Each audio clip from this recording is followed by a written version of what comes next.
Hello and welcome. Thank you for tuning in to Caveman Gaming. We are going to be playing my new favorite ttrpg. You know it, you love it, Mothership.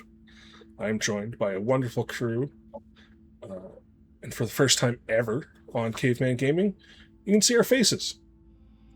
This is actually the first time I'm seeing any of these wonderful faces as well, despite playing D&D with these players for, in most cases, years. So we're going to go ahead and introduce them. Fulst, you are the wonderful DM of the Language of Magic.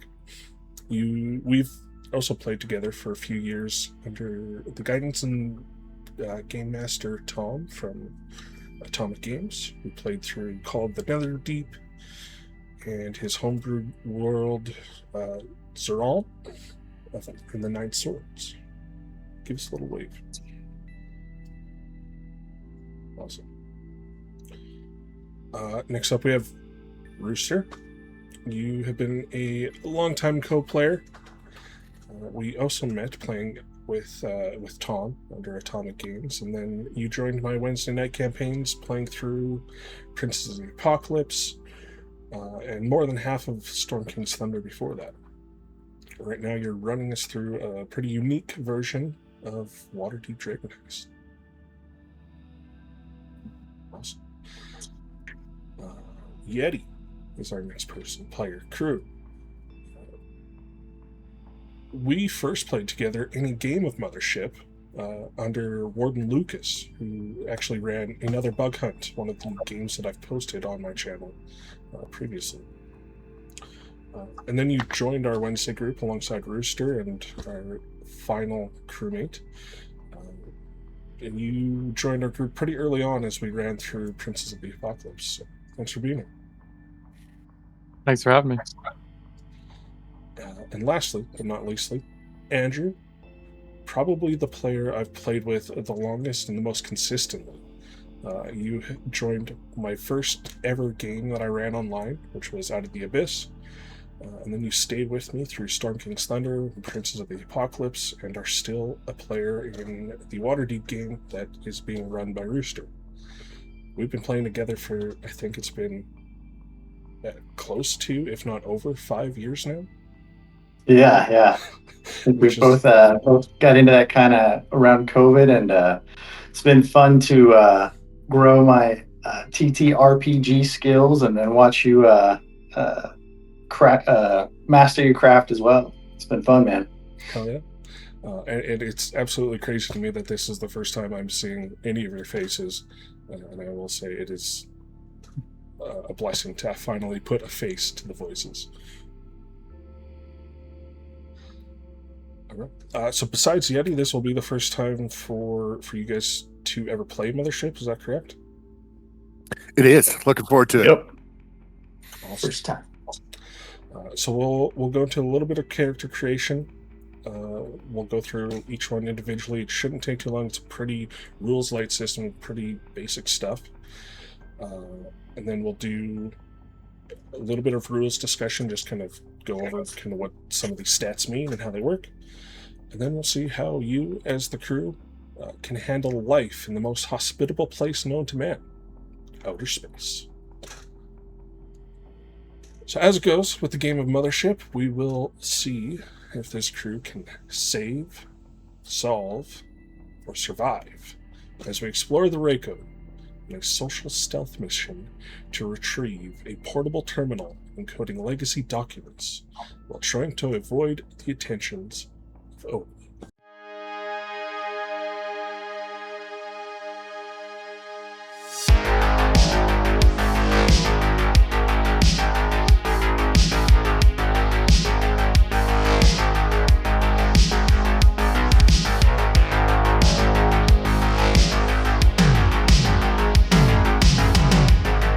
Oni is a pamphlet one-shot for the Mothership First Edition tabletop role-playing game. Concept and design by Lazerus.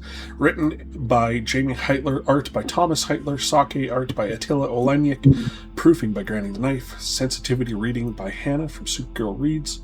Music by Tabletop Audio and Karl Casey at White Bat Audio under the Creative Commons licensing. Content warning: this game may contain amputation, alcohol consumption, multiple personalities, organized crime, parental abuse, suicide, and violence. Alright, so we'll click on begin. So for each stat, you can just hit the roll button.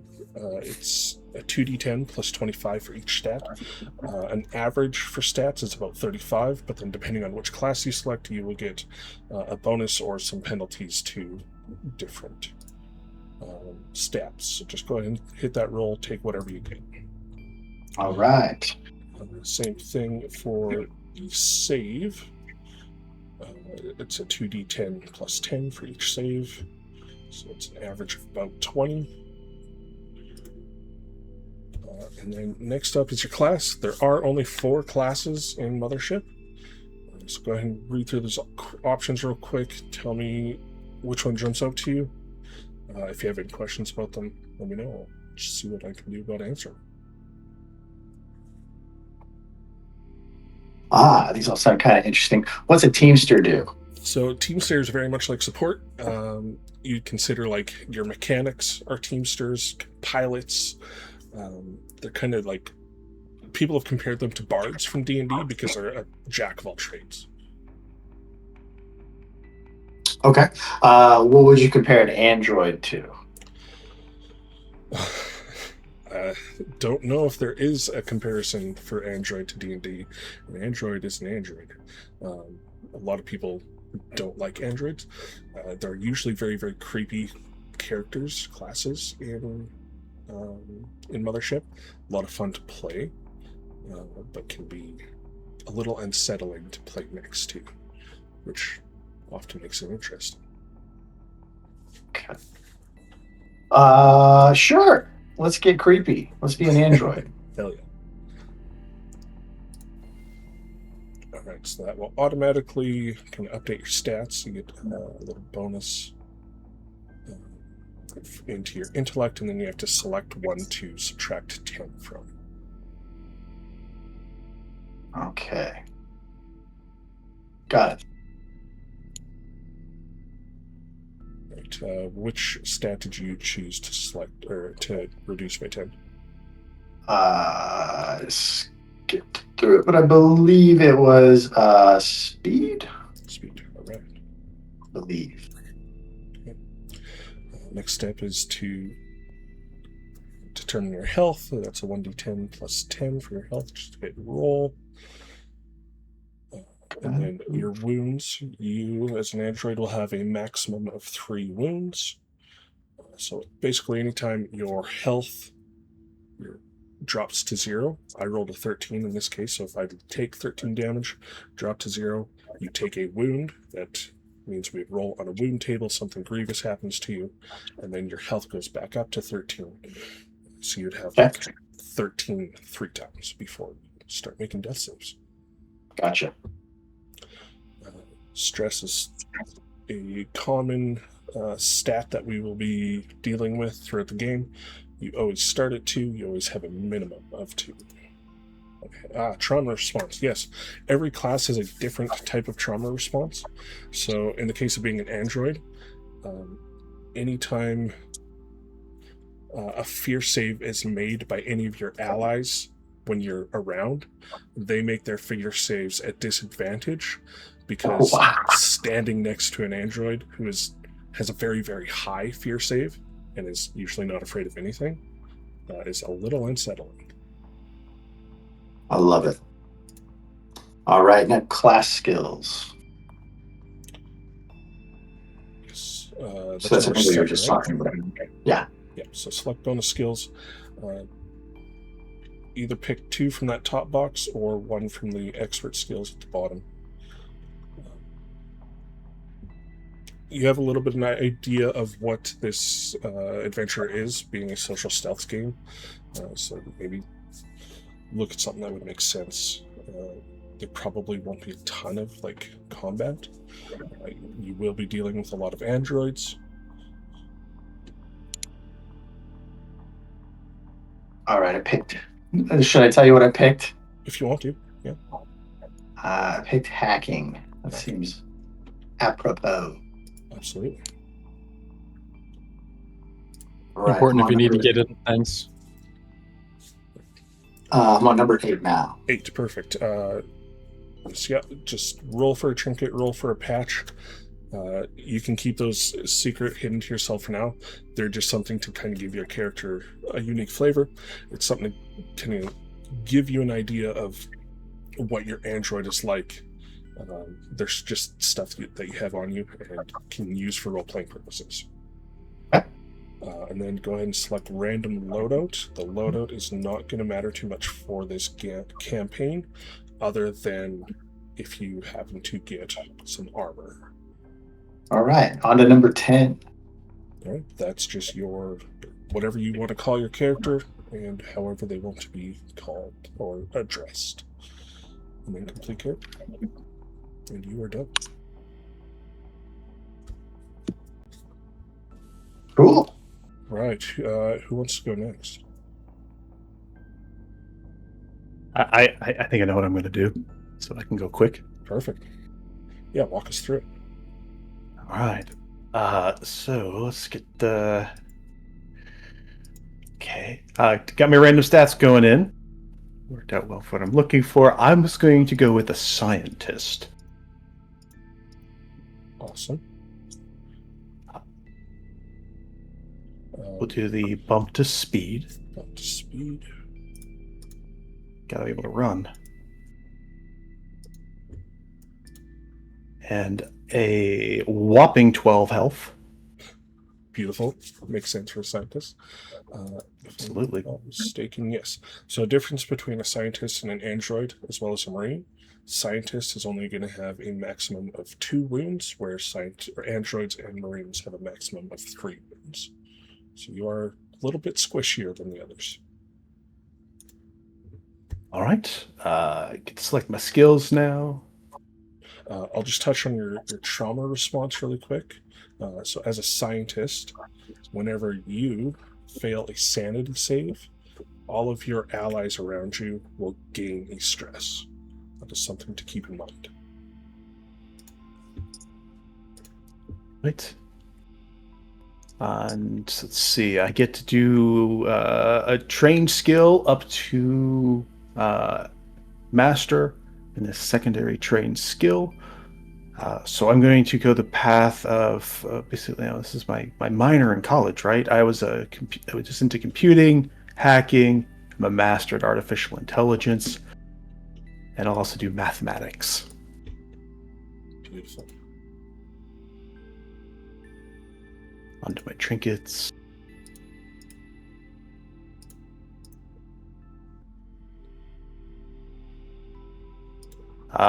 Definitely didn't get any armor. And I'll pick my stuff. Wonderful. There we go. Second character created. Like I said, this is pretty rules light.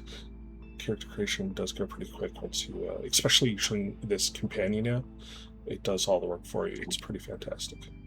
Rooster, you want to go next? You betcha. Yeti, do you care? You want to do Marine or Teamster? Do you have a preference? No, whatever you pick it, and I'll pick the opposite. All right, man. I'm gonna go. I'm gonna go Han Solo. I'm gonna go with some kind of a rogue, pilot type, with questionable morals.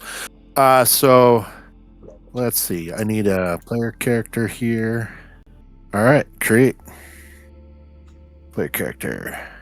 Begin. Strength. Roll. All right. Confirm.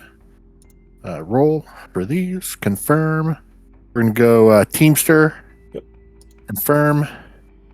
Roll 11. Ooh, Confirm. Is that bad? very squishy. Yeah, that means you rolled a 1 on your D10 plus 10 for your health. Oh, fantastic. Confirm. Bonus skills. Yeah, we're gonna be. We're gonna go plus 10. How many? Let's see. Train skills. Before we start on your skills here, I think you just confirmed and went straight through your trauma response. I do want to touch on that really quick. So as All right, let me go back here. Okay. as a Teamster, once per session, you may take advantage on a panic check. Okay. Okay, good. And then All right, confirm. skills. You automatically get industrial equipment in 0G, and then you can gain a bonus one of the trained skills in that top box, and then one expert skill in the box below. All right, we got to run away because we're so squishy, I guess. So I'm going to take athletics, and my expert skill is piloting. Beautiful. I can fly just about anything, especially if it's for money. Did the parsec run in 2 hectares or whatever it is. All right, confirm. Roll for your equipment. So I can roll that. Roll for a patch. Random loadout. Starting credits. Roll. All right. I think that's it. Perfect. All right. Next up, we'll go through Yodi. All right, let's see how this goes. Okay. So does this keep the rolls when you move next? Yep. Okay. I didn't use this app. When we did Lucas's one, it was a little bit different. Right. And you were going to go with Marine? Yes. So, question. Yeah. If we wanted to, could we pick all the same class? Absolutely. Okay, so we could literally be just a group of androids. If you wanted to, absolutely. Yeah. That's interesting. Okay, just for future. Let's see. Ooh, okay. Is 20 health good? Yeah, that's the maximum. Oh, okay. Okay, sorry. What does high score mean? Is that bad? Did I break it? Yeah. Stress. Okay. Trauma response. All right. So, as a Marine, your trauma response is whenever you panic, every close, friendly player must make a fear save. Because when the guy with the gun starts freaking out, it gets a little scary. Freaking out, man. Okay, bonus skill. So as a Marine, you start with military training and athletics, and then you get to pick either one expert skill and from those already given skills, or 2 more trained skills. Okay. Firm. I took firearms. Because why not? Fair enough. Yeah, patch. Poker hand is my patch. Dead man's hand, aces full of 8s. Nice. A spiked bracelet. Oh, you have to pick one or the other for random loadout or starting credits? Correct, yeah. Go ahead and just pick the random loadout.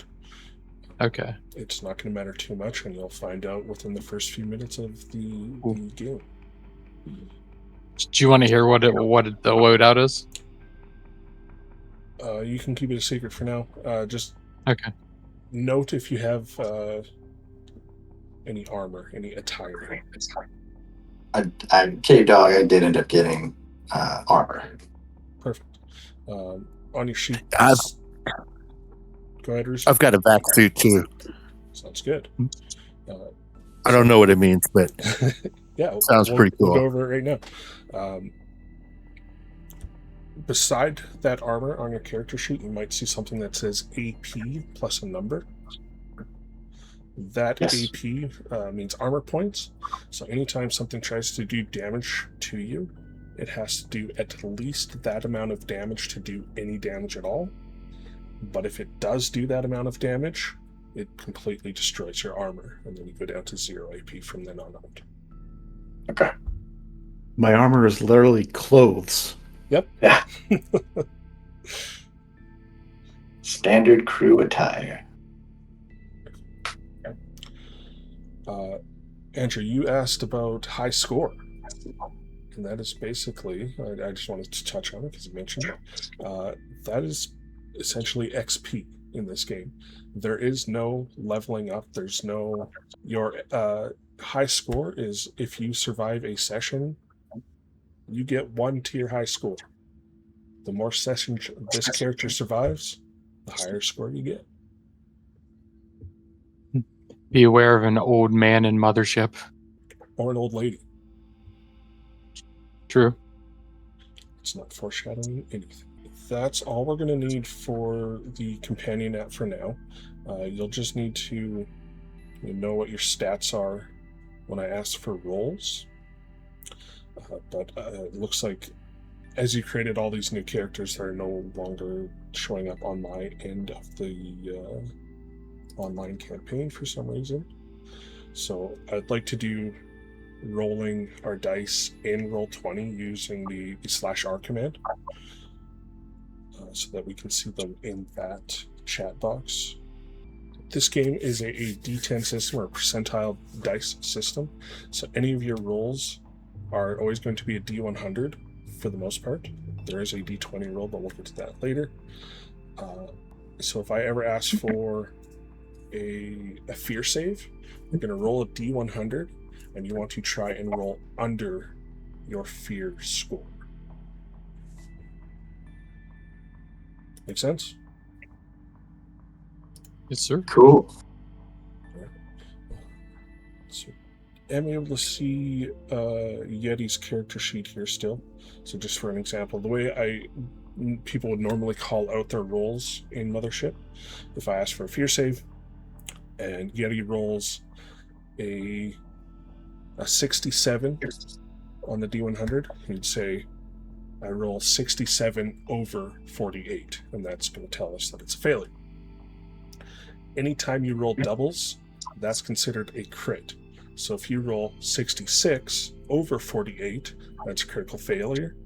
If you roll 44 under 48, that's a critical success. Clear as mud?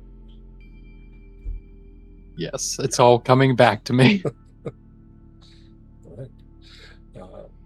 With your skills, if you think any of your skills can apply to any situation that I ask for a roll on, for example, Yeti here, you have a skill to firearms. If you happen to be using a firearm in combat, you can add that plus 15 to your combat. So instead of a 47, it would become a 62.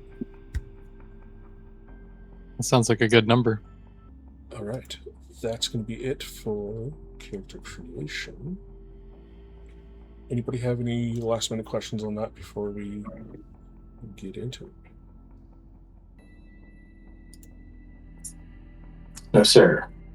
200 years ago, a feudal mob boss, the father, attempts to escape reprisals by uploading his mind into his heavily augmented daughter's brain. Then sending her out to the Outer Rim in his ship, the Raiko, to rebuild his criminal empire.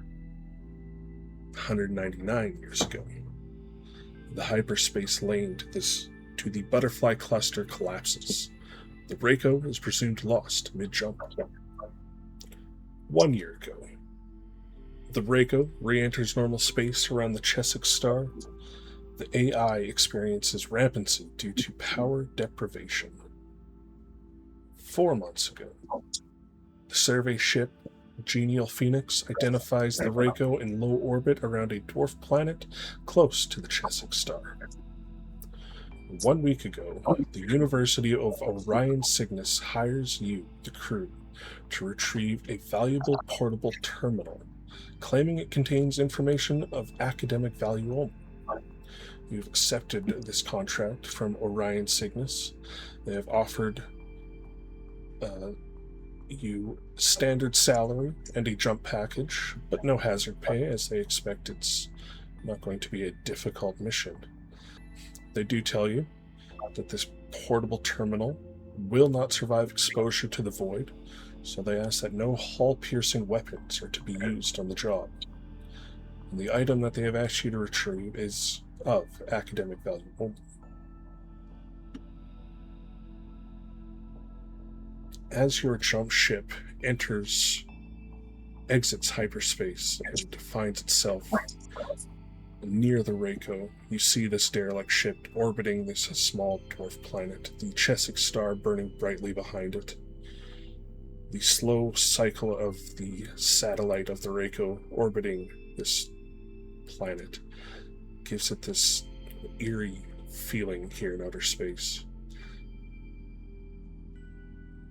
It rotates slowly. You can see even from a distance as you maneuver closer to it. The shadow of the planet falls upon this ship for a few minutes at a time, giving it a bit of a day and night cycle. As your ship docks at the landing port of the Raiko, your ships tether together, your airlocks connect, you are able to step through. Upon entering the airlock, text flashes across the wall terminal in multiple languages. We see, "Welcome, sweet guests, to the Raiko. Please leave your weapons, equipment, and helmets at the door." I'd like to know who exactly we see in this airlock as the four of you are about to board this derelict ship. Who'd be at the lead? Maybe the Marine? That would be Hudson. What's Hudson like? Oh, he's about 6 foot tall, 6'1". He has a couple little scars on his one side of his face. Generally very quiet, stern-looking man. Really only speaks whenever he has to or whenever he just has something important to say. Doesn't gab and chattel a lot. Generally stoic. And as you see this message, Hudson, what do you do with your weapons and equipment and helmet?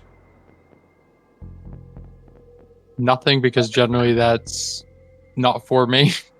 So I kind of think to myself, they'd ask me for my wall and stuff, I'd feel like they want to rob me. Okay.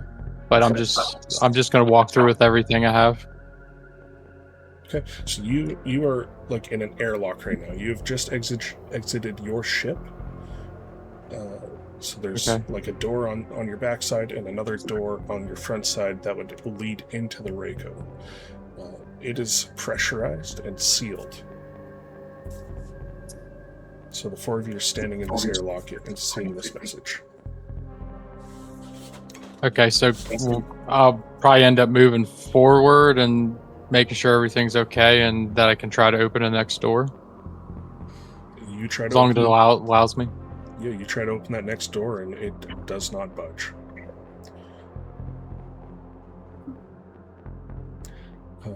As you try and open the door, maybe you look back over your shoulder and who would you see behind you? Who's with you? Probably the Hydra would be the next one to come through, wouldn't he?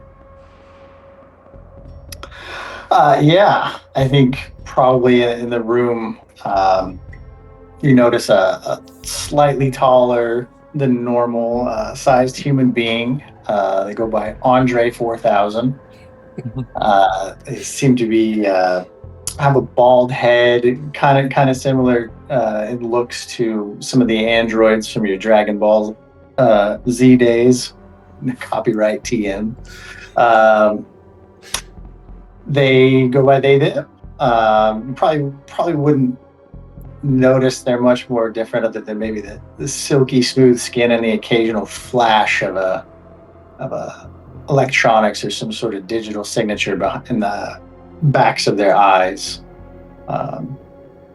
Andre would probably recommend to you that it seems our electronic host would be much happier if we proceeded without any sort of equipment or firearms.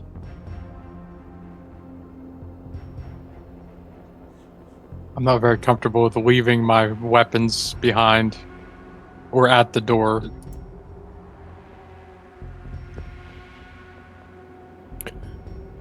Yeah, so Rooster is probably in the back. He's he's just this kind of standard looking kind of small guy. He, with 10 hit points or whatever. He's pretty. Yeah, he's kind of wiry and stuff, but he doesn't look very beefy. He is wearing a full vac suit, for operations in space, and he has a laser cutter, which I'm assuming is a hull-piercing weapon. So we'll see how that goes. He, unlike Yeti, what was your character's name? Hudson. Unlike Hudson, it's hard to get the rooster to shut up. He's always talking. He's always, babbling on about something, and you can tell there's a lot of bluster there. It's like he's always saying, first in kind of guy, but you can tell he's taking up the back. He's probably going to be the first to run, except for maybe our scientist, who is. Yeah. So I'm Melvin, but most people call me Mel, right? I would be in the back of the group, but Rooster just kept on talking, and so it kind of pushed me to the airlock. You don't think that thing means this, right? I only have is my little scalpel. I use it to help people. That can't be a weapon, right? It couldn't possibly be. Mel just looks absolutely terrified. He's like this 5'9" guy, fairly thin, dark hair, kind of brushed back and thin, has glasses on, got a little tiny crack on him. He probably shouldn't be here. Mel, of course not. It's a derelict ship, We that sign's not for us. Signs are just recommendations anyways. I hope so. All right. So as the four of you stand still within this airlock, having a look around, you see that it is expensively decked out in wood paneling with fine furnishing in the style of the feudal expansion era. A massive fish tank is visible on the ceiling with a number of hyperspace-crazed eels swimming in it. But as you guys stand there looking at this door, this airlock to get into the lift and onto the Raiko proper, as you hold your weapons and your equipment in your hands, the airlock refuses to open. I feel like you emphasize that. Hold on. I'm going to get up close to the screen here. As an expert in artificial intelligence, do I recognize this as potentially artificial intelligence that we can interact with? This screen itself? No. Maybe we need to shut the door behind us before we open the door in front of us. Maybe we can have our metal man hack the door. Andre gives you a quizzical look, running calculations in his head, thinking real quick. I said, that could be possible, but perhaps we should see if we can meet our host first before we go tampering with their home. How do you enter homes? Well, for me, I usually follow instructions and ask politely. And at that point, Andre will start disarming what equipment that they have, folding up their standard crew attire very neatly, making all these nice, neat piles and taking an inventory of everything. And then they'll just kind of stand quietly and look at the others, or they will stand.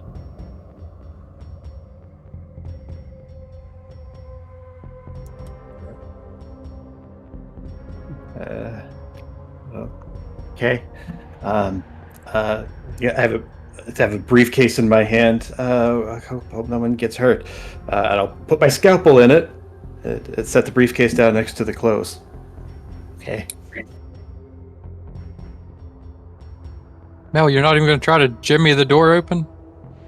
I mean, you can, but then it's a pretty big run back to the other door, and if it just if the seal's not there, we could get sucked out of space and this is, yeah.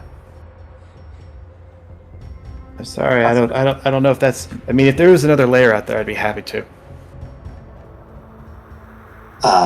While they're talking, Andre's taking a survey of their surroundings, noting, numbers of buttons on doors and exits windows. Are there obvious like cameras or any sort of observation devices that we can possibly see looking on us in this room?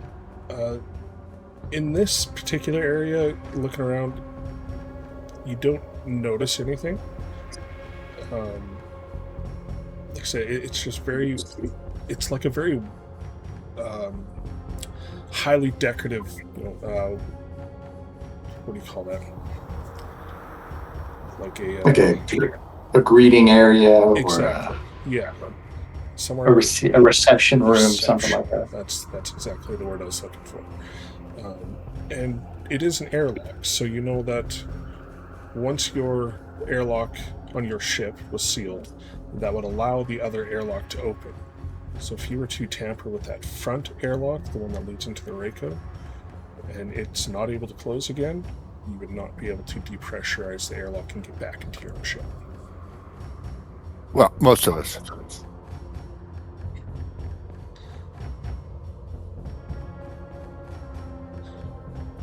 Oh, maybe this is it. Judging by the aesthetics, I'm going to take my shoes off and set them down next to the door. I don't think you're supposed to wear your shoes in a place like this.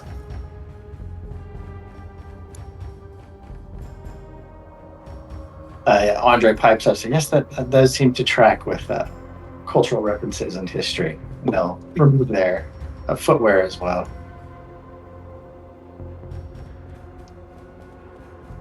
Are there any buttons or anything? Can you push the buttons and hello? Anyone home? No, there's no buttons. There's nothing to interact with. This is just like a screen inside or next to the airlock door that displays this message, and it says it in multiple different languages, and it just kind of seems to kind of loop in a slow animation expectantly. Did anybody knock on the door? I got a laser cutter. We can knock with that, maybe. I don't know if that's a good idea. At Caveman, we were able to a derelict ship, right? There shouldn't be anybody on board. It's been floating out here in space forever. Are you asking me, the warden? I'm just asking the rest. No, I'm asking the rest of the crew. It's like it's been out here for a long time, right? I mean, it's derelict, right? It doesn't mean just floating in space. Isn't this a piece of junk? We gotta go in, get this thing, and get out, right? That's what we're here to find out, Rooster. No one's seen this ship for 200 years. So if anyone's alive, I'm sure they're not happy. Sure. We cut it open. Just cut it open. Let's cut it open.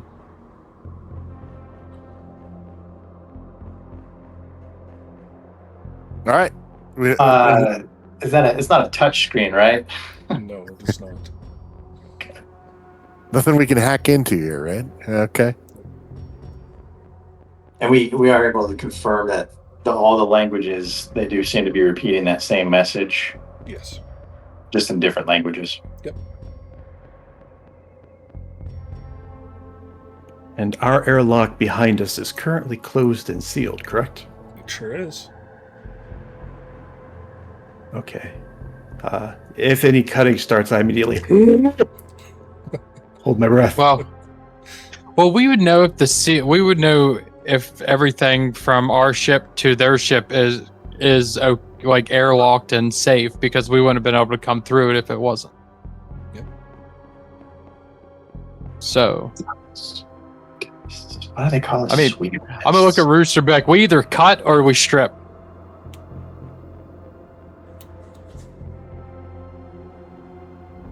Well, I don't want to go in there without anything. Do you? I'm just gonna hold my shotgun here and be like, I'm not going anywhere without this. All right. Sounds like we're cutting. But I'm okay with taking disrobing. But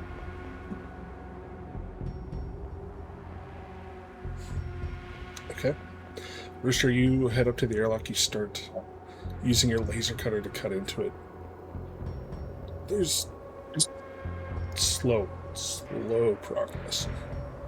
You realize that using this on this fairly well fortified airlock door could take days for you to get through. I don't have that much battery. I got like 6 shots and an extra battery, so I probably just took one of my shots to test that out. Yep. I'll mark that off. This I don't have enough battery to get through this thing. I'm just gonna turn around with my pants like around my ankles like this, with my shotgun hanging off of me, and being like, I guess that's the only other option, and kicking my boots off. Would myself or Mel be able to be familiar with the software or the systems that were once on this ship? Any sort of familiarity with this is an Atari 6000, so we need to take the cartridge out and blow in it and put it back in. Anything like that? One of you are trained in computers, correct? Yes. Yeah. Go ahead and give me a computers check. 1 second. Are we both trained in that? Not I am. I have computers and hacking.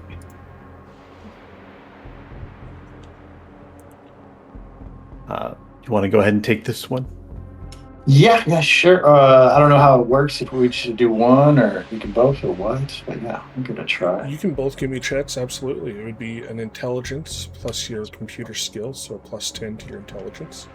Just roll a D100 and try and roll underneath it. Alright, here goes. Huh? That's D00. Did too many. No. Try that one more time.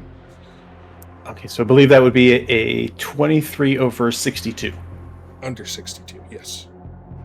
Understood. Okay, so we put the quote unquote DC at the above or below? Your DC is your stat. It's set, right? Yeah, my stat would be 62. Yeah, so if you roll under, it's a success. So when you roll under that stat, you say you've rolled underneath it. If you roll over it, you say you rolled over it. And that's a failure. Okay, yep, rolled under. Right, so I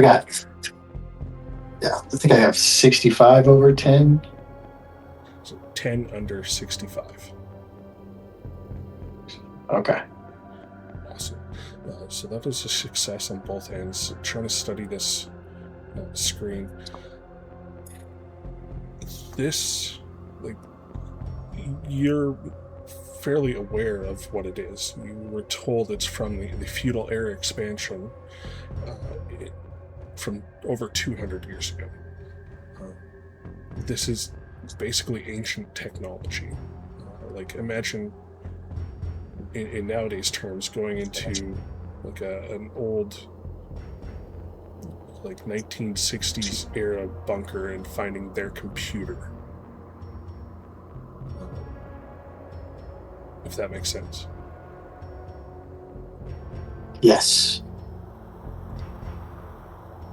So upon those lines, being an older, simpler technology. Not necessarily simpler, just very different from what you are currently used to.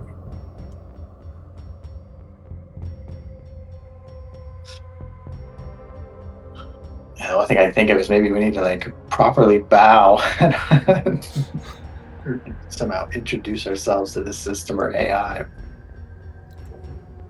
Just a suggestion from your warden. Convince your teammates to put down their weapons.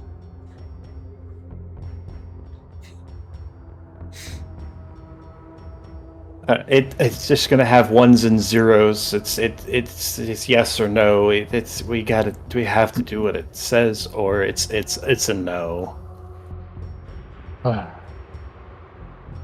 Fine. But if anything happens to her, it's on you, Mel. No.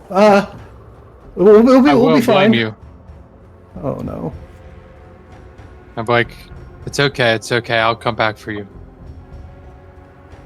Yeah, I'll put down this laser cutter.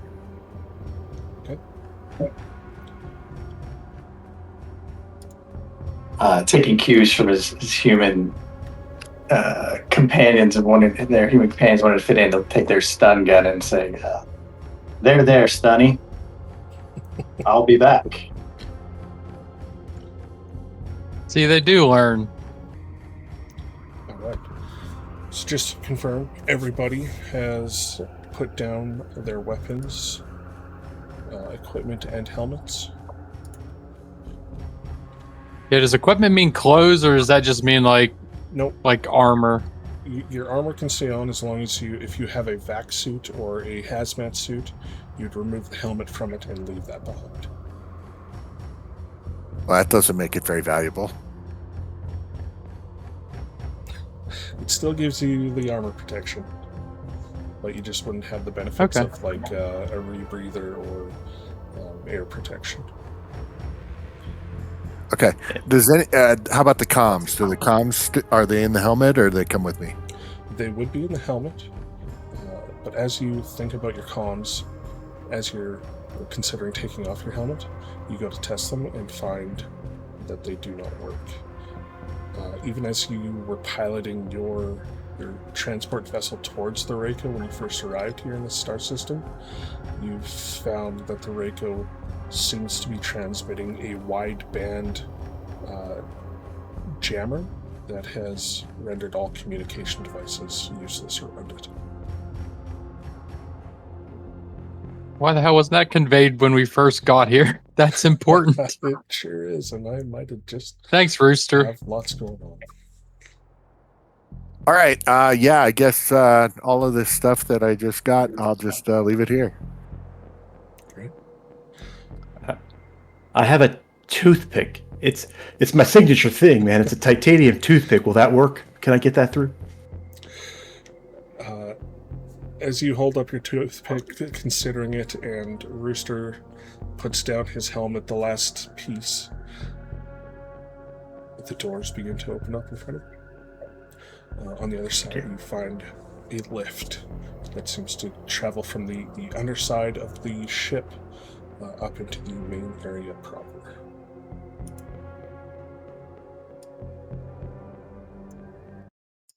All right. Forward ho. Oh, good, a timer. That's always good. That's just for me to keep track of the day and night cycle.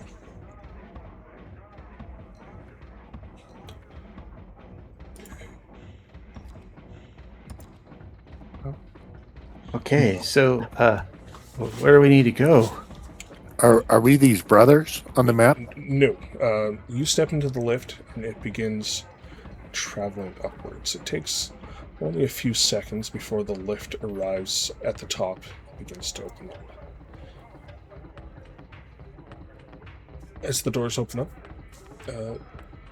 you are greeted by two individuals standing before you. One of them steps forward and says, "Welcome, delectable guests. Please enjoy the public space. For your own safety, do not enter the restricted or private areas. I am Brother, and this is Brother. If you need any assistance, please ask Brother." And then he kind of reaches into a bag and pulls out some poker chips. Starts handing each of you 5 poker chips. As you look around this area, you see several like gambling tables, card tables, other like what's the one that spins? Roulette. Roulette. All kinds of looks like a bit of a casino in here. And you see these two individuals that are standing before you are these androids. Their faces are screens that have just simple blue lights that light up on them. They're wearing these very fancy suit and tie attire, and hanging at their hip is the hilt of a vibe, not a vibe shetty, a vibe tonic, as they all seem to be armed with these kind of electric stun weapons. Oh.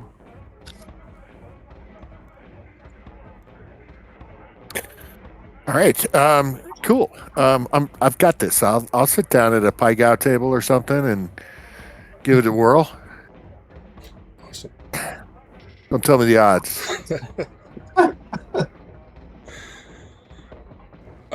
Never tell me the odds. All right. So we've got Rooster walking off to a table to go do some gambling. What do the other three of you do in this moment? So we got Rooster heading off to go do some gambling. What about the rest of you guys? Do they have a poker, a blackjack table? Or the Absolutely. equivalent? Mel, I knew I liked you. Blackjack is the only game that you have a mathematical advantage over the dealer. I'll be there. Money. And I'll go sit at the blackjack table. Okay. Andre's thinking in his head about probabilities and chance and realizing that the odds are most likely not in their favor for most of those games, save for what Mel may be doing. So they're probably going to go investigate one of the brothers, the androids, and just maybe help them with questions. What's your directive? What's your just machine stuff, trying to get some inside answers. Possibly looking for exposed ports of entry that might be hackable in some way. Sounds good. Okay, and what about Yeti? What are you up to? Or Hudson? I'm actually going to go with the metal man, Andre, pretend 4000. I'm going to go with him because I need to gather more information, and I missed my shotgun. Sounds good. Safety in numbers. Okay. So, on this big main deck area, it's kind of split up into two halves. First being the salon room, it's called, where all this gambling is done, where the poker tables are laid out. And on the opposite side of the lift that you came out of, you're able to look over, you see a couple more androids that seem to be toiling about, that are laying out luxurious food for the delectable guests, as you see a dining room on the opposite side of this massive center room. So Hudson and Andrew, did we get your character's name? Am I just forgetting? Andre, yes. Andre 4000. Andre 4000. Yes, so Hudson and Andre, would you guys stay in the gambling area or move over to the dining room area?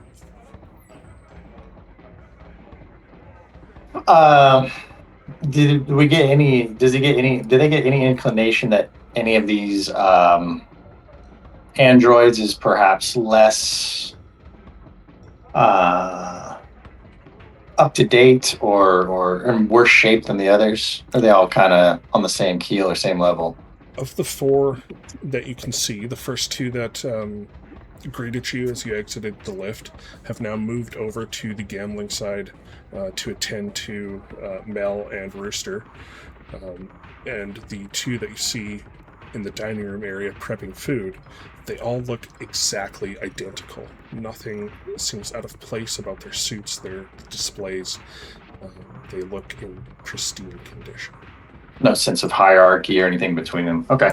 I'd probably head towards brother 3 and 4 in the dining room, just because there seems like there'd be more chance for interaction and stuff away from the tables that may be more closely monitored or watched. Do any of them look more vigilant than others? Like, do any of them constantly scanning back and forth, looking at the people? Is there a bunch of people in here, or is it just us? It's just you four and the 4 androids. Okay, so there's no mingling or blending in. So do they seem fixed? Is there any of them that are fixed on us moving through as we go to the dining room? having a quick look around. They seem to be focused on whatever task they seem to be attending to. The brothers 3 and 4 in the dining room are intent on prepping food, and the others are preparing themselves at the gambling tables. I should mention, from these two areas, you do see several other doors that lead in every direction. Any of those red lines on those walls that you can see are doors into different sections. And did they specify, are all of those like restricted, or do they specify like one area as such? Because I know when they came up here, they said that they wanted us to stay in like the public or salon area. Yeah, they asked you to stay in, to not enter restricted or private areas.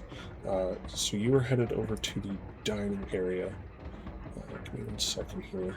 So as you kind of come around this way, and you see this door here, as you kind of walk past it towards the dining area, you do see a sign next to it that labels it as private quarters. The door clearly states private, no access on it. But then behind the brothers there is a sign labeling that door as a med bay. Okay. Does not specify whether it's private or not, but you would suspect that being in med bay, if you were injured, you could probably go in there. So it really depends. So you'd have to examine each door as you can go. Gotcha. Okay. Gotcha. Do we know what this portable terminal thing is we're looking for? Do we know what it looks like? You weren't given a great description. Wouldn't happen to be sitting around in this room anywhere. And in the middle of the room going this way. What? It's under a table leg. They're using it to balance it. I was hoping there was a prize at one of these tables. Maybe we would win it. Little did you know this is actually a gambling simulator. Wouldn't be the first time I've lost my pants in Vegas. Won't be the last. Yeah, I can't exactly give you a good description of this portable device or where exactly you might find it. It's definitely something we're going to have to search around for. Will we know it when we see it? Or is it something... Yes. They kind of explain it as like a black box, like a log of history of like what the ship has kind of gone through. And so this University of Orion Cygnus wants it to kind of better understand what has happened to the Raiko over the past 200 years after it had been thought to be missing. So you'd know exactly, kind of looking for like the hard drive of logs of the ship. We've got Hudson and Andre walking over to the dining room. Rooster and Mel, you head off to some gambling tables. We'll just go and cover a little bit of gambling here for you guys before we end. This is just going to be a simple intelligence check. You can bet as many or as little poker chips as you would like.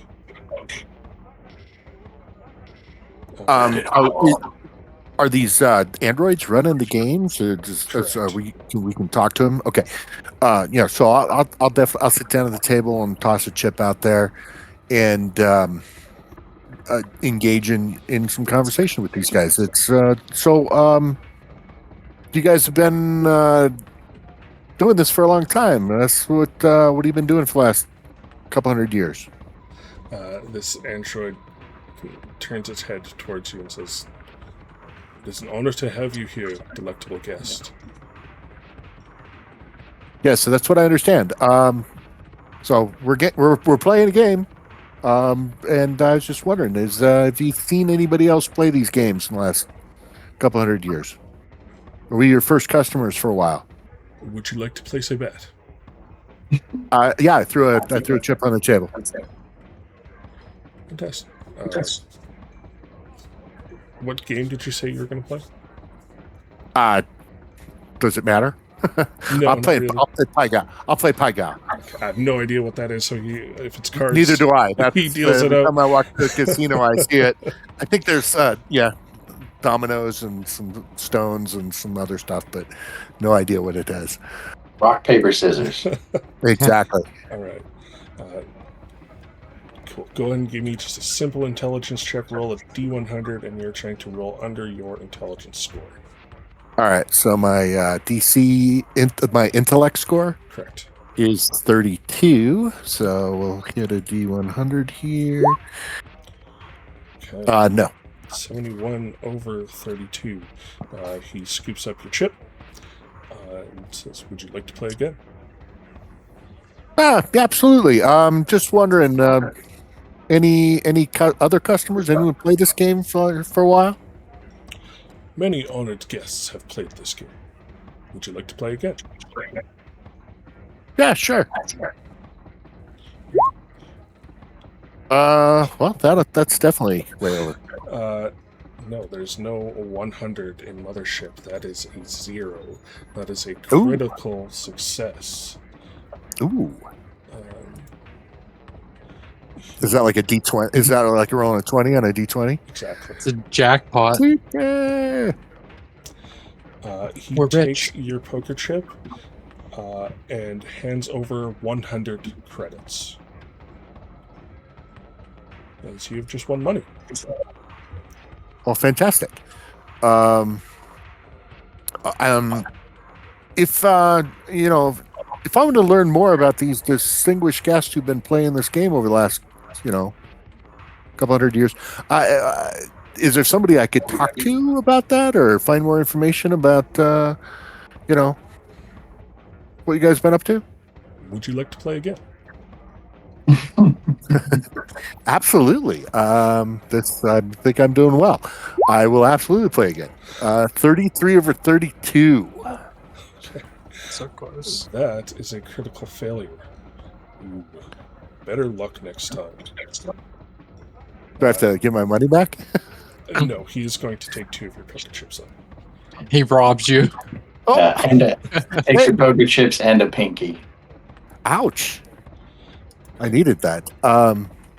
So I'm getting nowhere here. I'll just continue to kind of try to get information out of him. Okay. I'm going to leave you there for just a second. I'm going to jump over to Mel real quick. He said he's going to go play some blackjack. Yeah, this is. Oh, I need money. Okay. Let's see. I don't have time to count the entire shoe. So what am I going to do? I guess it doesn't matter. I'll put all 5 of the tokens that they give me down as my bet. All 5. Okay. I'm all in. I'm all in. Welcome, And guest. That is a large bet. Thank you for joining us at this table. He begins to deal out the cards. Go ahead and roll that intelligence check. Gonna see if this works or not. Ugh, no. Ooh. Drat. I busted. That's why I should never gamble. Better luck next time.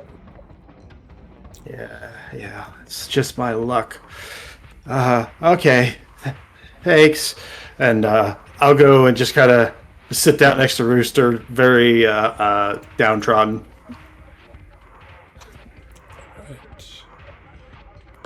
Right. Did you get any information, Mel, from that Android of yours? This one, I can't get him to give me anything. Information. No, they took all my money. They're just poker chips. It's not real money. Easy for you to say. I've only got 2 left. Oh, I'll play again. Sure. With one of my chips here, I get 1 or 2 left. An 8. That's good. Right. You win another 50 credits. 50 credits. Wow. I keep getting money instead of chips. So I guess I'll play my last chip here. Sure. And 55 and lose Critical it. failure. He can try to take another one. I got another one. Yep. He turns his head towards you and says, I think your time at my table has come to an end, sir. If you may, please step away. Okay. What else is there to do on the ship? As this happens, a door kind of in between the salon and the dining room opens, and you see finally somebody a little different appear. Can I ask how often we hear the word delectable? Quite often. You see this. I don't like that. 5 foot tall android old lady walk out of the kitchen holding a tray and a platter full of food. She kind of walks over to the two of you who are gambling and says, Oh, it looks like you've done very well for yourselves tonight. Why don't you come and join us for a feast in your honor? Oh, absolutely. We'd love to. Excellent. And she begins to lead you over to the dining room area where Hudson and Andre are currently conversing with some brothers, and we will get into that conversation next time. Thank you for tuning in to Caveman Gaming. Hope you're enjoying this playthrough of Mothership, the campaign known as Oni. We'll see you soon.